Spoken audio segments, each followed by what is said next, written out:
Industrijska proizvodnja uglja u Pljevljima počela je 1952. godine osnivanjem preduzeća za istraživanje i proizvodnju uglja Pljevlja. Već prve godine sa 37 zaposlenih proizvedeno je 16.200 tona uglja. Postavljeni su temelji savremenog sistema eksploatacije uglja u Crnoj Gori. Od 1972. godine rudnik posluje kao radna organizacija sa 5, a kasnije 6 sektora. 1990. prerasta u društveno preduzeće pod imenom Rudnik uglja Pljevlja, a od 1999. godine je akcionarsko društvo. Kompanija se transformisala, ali je uvijek obezbeđivala siguran rad i razvoj rudarstva. Rekordni rezultat zabilježen je 1985. godine, kada je proizvedeno 2.700.000 tona mrkog lignitskog uglja.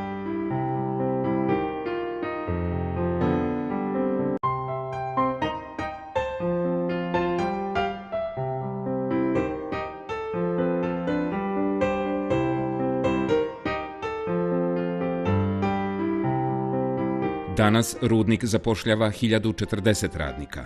Eksploatacija uglja se obavlja na 2 lokaliteta površinskog kopa Potrlica.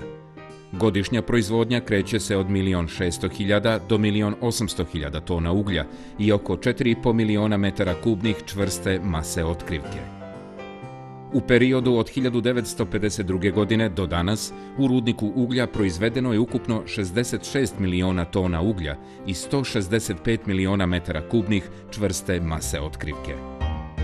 Pored proizvodnje uglja za potrebe termoelektrana, industrije i široke potrošnje, tu su i druge djelatnosti: prevoz i utovar uglja, geološka istraživanja i ispitivanja, proizvodnja i održavanje rudarske mehanizacije i postrojenja, izrada studija i druge investiciono-tehničke dokumentacije u oblasti rudarstva i geoloških istraživanja, utvrđivanje kvaliteta uglja, ulja i maziva i druge laboratorijske usluge.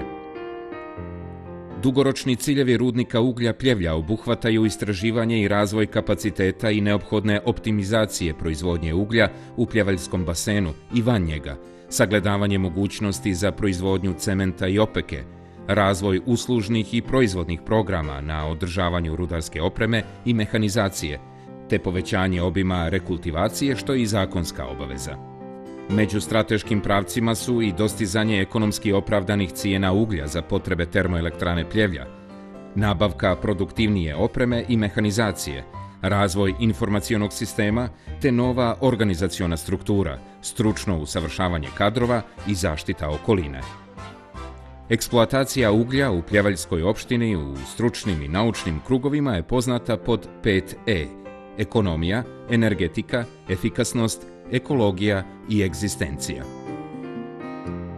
U različitim periodima svoga postojanja rudnik je osim proizvodnje bio i socijalni katalizator i društveno odgovorna kompanija u Pljevljima i širim crnogorskim okvirima. Od 1952. do danas rudnik je prešao dug put. Postao je to moderan sistem koji se stalno razvija i usavršava. Rudnik uglja AD Pljevlja, najveći privredni subjekat u opštini i jedan od najznačajnijih u državi, zajedno sa elektroprivredom, čini energetski sistem Crne Gore i njenu industrijsko-privrednu osnovu.